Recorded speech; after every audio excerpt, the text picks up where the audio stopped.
When was the last time you've listened to yourself?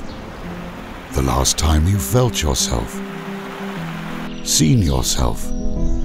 Found yourself? When was the last time you were truly you? Not the you your boss wants, or your friends, partner. Not even the you want, but the you are. It's a luxury to be yourself, and luxury means something else today. It means breathing, moving, changing, watching, feeling.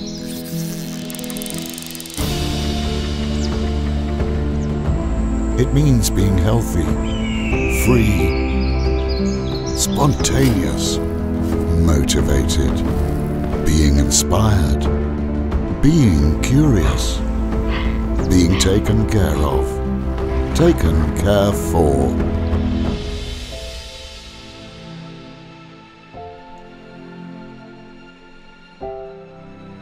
It means experiencing local traditions,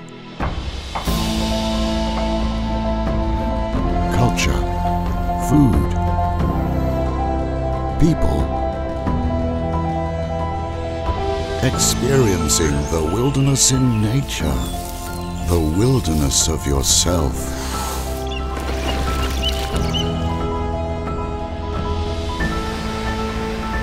Adventure isn't always to be found outside. Sometimes it's about looking inside. Explore the Wondernature, discover yourself. Zeleni kras and Gorski kotar.